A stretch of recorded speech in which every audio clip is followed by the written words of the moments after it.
I cannot I cannot implore and encourage you to watch this train wreck, this horrible show, this The Reckoning, this documentary of Diddy. I mean, I thought, okay, I'll watch. It's kind of interesting. It is beyond anything you have ever seen. What a dirtbag, a skeeve, a predator. It's unbelievable.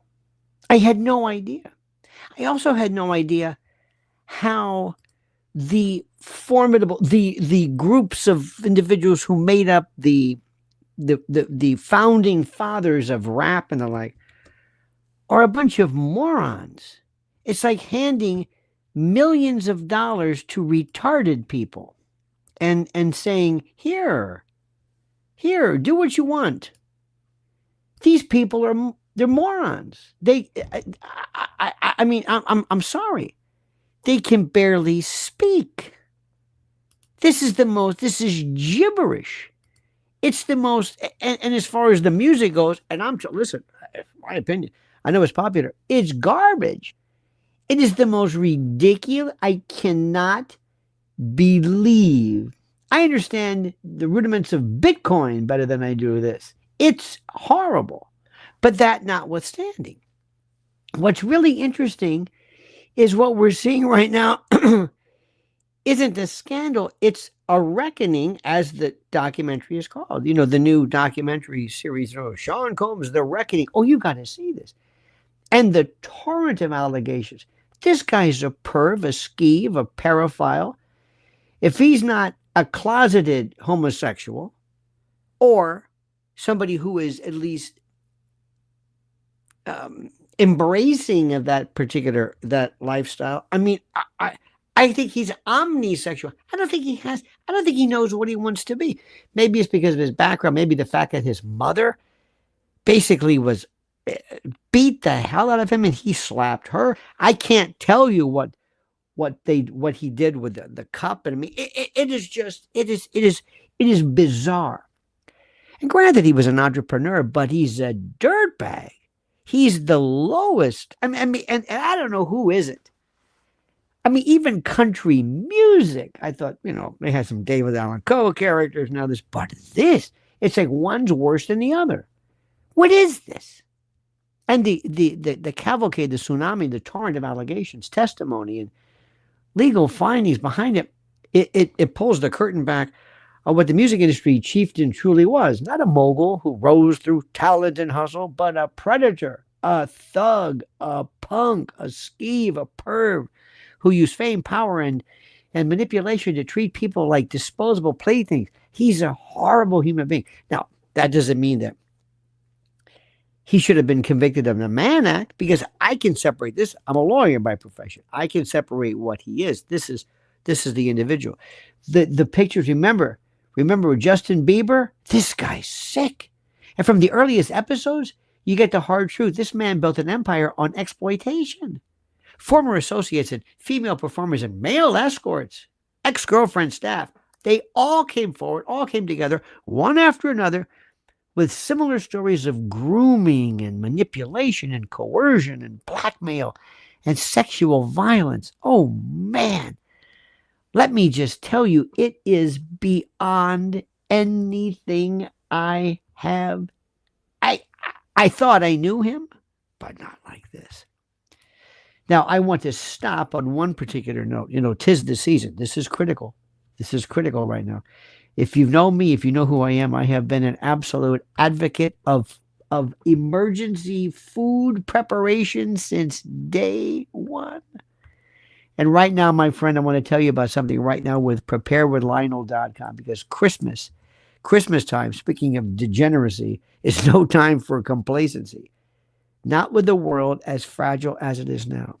I want you to do me a favor. Give the gift that actually matters this year. Listen to what I'm saying. The one thing that every family needs, everybody, but too few take seriously: real, tangible food security.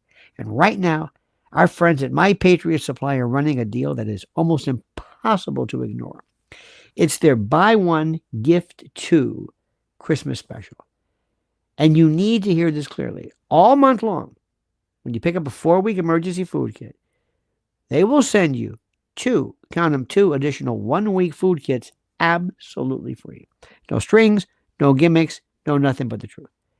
You secure your household's backup supply, and you instantly have 2 life-saving gifts to hand to people you care about. That simple. Those 1-week kits are perfect for anyone already into preparedness or anyone who needs a little bit of a wake-up call, a nudge, you know what I mean, versus a nudge. One small box can turn someone from vulnerable to ready. In times like these, my friends, that matters more than you know. We all feel the tension in the air. We know what's going on right now. We all see how quickly shelves empty when the unexpected hits. As I sit right now, waiting for the nor'easter in New York. So having food put away is no longer fringe. It is responsible. It is sane. And this buy one, gift two deal means you are protecting yourself while giving meaningful Christmas gifts that genuinely help others stay safe. Do not wait on this. Listen to me. This offer is only here for the holiday season, and once it's gone, that's it. So go right now to preparewithlionel.com. I have the link in the description section, preparewithlionel.com, and lock in your order. That's preparewithlionel.com. Pretty nifty, huh? Do what I'm saying. You will be so glad you did, and I thank you for your attention and your knowledge, your sapience. Now, this story, Mrs. L and I, my wife and I were watching it tonight, and we could not believe it. I mean, this guy, this music industry chieftain. Oh my God. He wasn't this mogul. He wasn't who rose through hard work and talent and hustle. He was a predator who used fame, power. He was so demented. Is manipulation, a little weird weasel skeeve. And he did it to treat people like disposable playthings. And he's not the only one, but believe me, from the earliest episodes, you get the hard truth. This guy built an empire on exploitation. Look at his partners, his associates, these female performers and the male escorts, ex-girlfriends. They come forward one after another with similar stories of against grooming and manipulation and coercion and blackmail and sexual violence. I mean, the volume and the consistency of the allegations swamp the carefully manicured public persona. One former singer recounted being groomed as the looker, told that her body was a commodity, that compliance was expected in exchange for opportunity. I mean, we knew this was there, the casting couch, but come on. He's so blatant because he figures he's above it all. When she rejected those advances, she was dismissed. It's unbelievable. Now, it's also another former employee described being threatened with violence, even kidnapping. An escort described sex marathons, orchestrated group sexual encounters involving coercion and drugs, and recordings, not musical recordings, blackmail recordings. Allegedly, these recordings served as leverage. Sound familiar? Epstein come to mind? Something's in the air. And it was used as a means of silence and control. That's all it was. And it's all here, by the way. And then there is the legal record. In 2025, Combs was convicted on 2 counts of transportation for the purposes of prostitution. That's the Mann Act violation, the white slavery, which I don't think he was guilty of. Charges that alone warrant long prison time and serious societal condemnation, perhaps. Now, while he beat back some of the more sweeping and serious charges, racketeering, sex trafficking, the convictions underscore that the criminal justice system didn't dismiss him or dismiss this as mere rumor or hearsay. There was something to this, obviously. The Netflix documentary doesn't rely only on survivor testimony. It includes previously unseen footage. By the way, you got to hear his own. Watch him. Why they're recording him on the phone with his lawyer, I'll never know. It's a sense of the rules don't apply to me. Unseen footage, internal communications, legal conversations, disturbing emails. In one chilling email read aloud, the subject propositioned the female artist, implying that her body was under his ownership. Quote, I make my woman do what I tell her to do. If you change your mind, hit me. Maybe that's a street term versus being violent.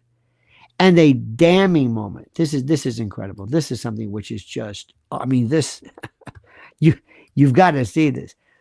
A rather damning moment. A video clip from just days before his 2024 arrest shows him panicked, scrambling to salvage his empire, saying, we are losing, and discussing the need to find someone familiar with dirty business.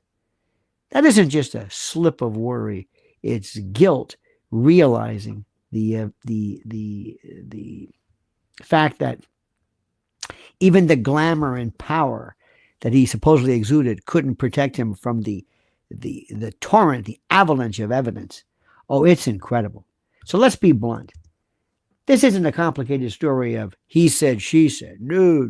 This is not a case of misunderstandings or wild exaggerations or whether consent was misunderstood. This is decades of predatory behavior, manipulation, exploitation, violence, and intimidation. And what makes it worse, and far worse, is the culture that allowed it, that permitted it, that promoted it. Because for years, the music industry, media, fans, and culture at large looked the other way, gave out rewards and cheered the lifestyle, feted the man's success while ignoring the bodies left behind, the tragedy behind the glamour. And they knew about this.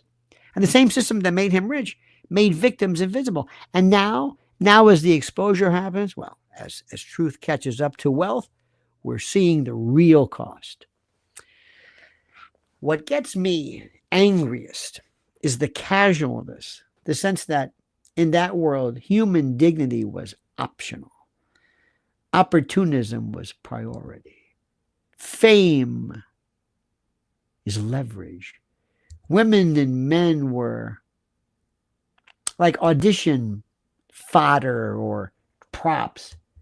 They're assets, props to be deployed or discarded. And people with dreams and ambition and talent like he had, they got swallowed up by a predator who preyed on that, whose biggest asset was his ability to convince people that they had no alternative but to comply. He used their dreams to get them. And let's call it what it is. He's a con wrapped in bling and smoke machines and hype. He's a con on trust, a con on hope, a con on youthful ambition. And most of these people, these are thugs. And they may have had some minimalistic, or they may have some insight into the music business. But these people, they're just, name me one. I mean, I'm not an expert, but Suge Knight and this one, now come on. This is just, this whole, I know people are going to say, oh, you're just some white guy, some old white guy on the side. Perhaps. But, when you step in, you know what you stepped in. You don't need a degree in medicine, okay? And I know when I see it. And though the victims varied in age and gender and fame, the pattern is where the horror lies. Coercion, pressure, silence, fear. Many of them were scared to speak out. Others were threatened. Some of these folks were paid off. Some got settled. But with each settlement, each interview, each piece of footage, the corporate narrative himself, or the narrative rather, himself, erected cracks and began to crumble. It just fell apart. The documentary, you got to see it. It serves as a warning, sort of, as a final chance for society to stare the monster down. Call it by its real name. It demands that we, all of us, stop confusing star power. And that's not just in the rap world, but everywhere.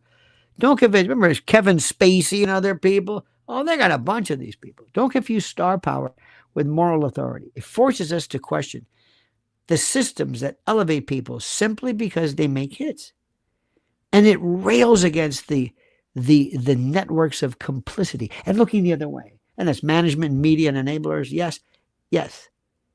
That helped. They helped. They made the abuse inevitable. They're co-defendants as far as I'm concerned. accomplices, aiding and abetting. Now, yes, there will be voices that cry smear campaign, of course. They'll highlight the involvement of his rival as executive producer and accuse Netflix of sensationalism. Okay. And your point is, and they'll dredge up the he said, she said, unverified allegations, no criminal convictions, though that last point is already false. But they'll also demand proof beyond the documentary. They'll attempt to discredit survivors as money hungry or jealous or unstable or leeches. Expect the narrative, expect the spin. But through all of that, there remains a constant truth. Powerful men get away with predation only if everyone looks the other way or refuses to take notice. This documentary, this Netflix doc, shoves a mirror so cold and so bright, it leaves no shadow untouched. It doesn't just ask what he did. It asks what he did and what he tolerated, what he enabled, what he cheered on, what he ignored. And now that mirror is shattering. And others are going to fall as well. And the real tragedy is not just the lives destroyed or ruined. It's the fraud upon the culture itself. A generation raised to idolize wealth and bling and swagger and swagger wrapped in gold and platinum and studio lights. A generation taught success means glamour and popularity and influence, but not integrity and not respect and not accountability. That's what this is. And just this crew, just look at who we're talking about. I'm sorry to be so crude, but we are not talking about Mensa members here. We're talking about some subliterate cretins. But anyway, maybe this isn't just about him. Maybe it's about a wake-up call. A call to all of us. The proverbial wake-up call. Those of us who mattered more in applause than in humanity, we didn't care. Maybe it's how we finally say enough. Enough to the predators, enough to these people behind the curtain, enough to the culture that rewarded their performance, enough to every enabler who valued fame over decency. Because here's the deal, my friend. The truth is this. When you strip away the performance, when you crack through the veneer of celebrity, whatever that means, what remains must be judged by the same moral standards anyone else is measured by, not by hits sold, not by parties thrown or bling or how many fist bumps or all this stuff, but by how many innocent people didn't come home. How many people you terrified and terrorized. To give money, time, and loyalty to someone like that, that's not support. That's complicity. You're aiding and abetting. You're an accomplice. That's profiting off pain. And this documentary proves that. Oh, it's good. Oh, it's good. This moment demands accountability. I keep saying that, accountability, not forgiveness, justice, not celebration, clear eyes instead of this ridiculous loyalty. And if you ever wondered what the true cost of, rock star lifestyle was, this is it. The predators are not myths. They're real. They're among us. And it's that celebrity that fuels them. They hide in studios and mansions but the cameras always get them in the end because they feel invisible. So let no one say ignorance was bliss. Let no one say, I didn't know. Gee, really? The evidence is here. They all knew. The stories are laid out. The pain and the tragedy has names. And the survivors are speaking, and the record is open. And if this was meant to be a comeback tour, a redemption arc, let the world remember that redemption doesn't belong to those who commit tragedy. It belongs to those who survive it. And right now, my friend, right now as we speak, the survivors deserve more than silence. They deserve justice. They deserve truth. Now, you could laugh all you want at that, but it's true. This isn't pop drama. It's not gossip. It's justice journalism. It's accountability. It's society, us, finally deciding that, your fame doesn't grant you a license to destroy human beings. And that the long con doesn't end with a chart-topping album or song or whatever it is. Do we even have albums? Anyway, it ends in prison. And that's the real downfall. And by the way, He's not the only one that's involved in this. How others got away, that's for another show. Okay? We're not talking about financial ruin. We're talking about loss of status. Financial ruin is one thing. The collapse of a criminal empire built on the backs of betrayed people. And the only proper response is contempt.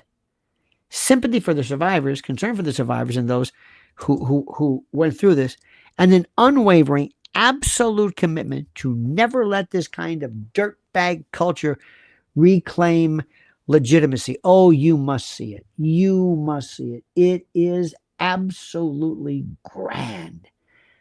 There's something almost deliciously, it's like the reason why we love serial killers to an extent. It's this treachery.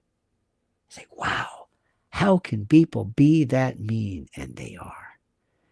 Dear friends, thank you so much. Have a great, great, great day. And Sal Angel, ladies and gentlemen, says, how do we know that this documentary is truthful and not propaganda? Watch it. Watch it, Sal. Many of those are his words. Listen to the people themselves. Just listen to the story. You tell me. Listen. He's a dirtbag. And he's not the only one. He's not the only one. Suge Knight? Who are these people? This thug and all. They fancied themselves as gangsters. They couldn't carry Lucky Luciano's jock. Sal, good to see you. How have you been? Happy, hope your Thanksgiving was well. Hope your Christmas is better. All right, dear friends. Thank you. Welcome, welcome. Thank you for being a part of Lionel Legal. Make sure you subscribe.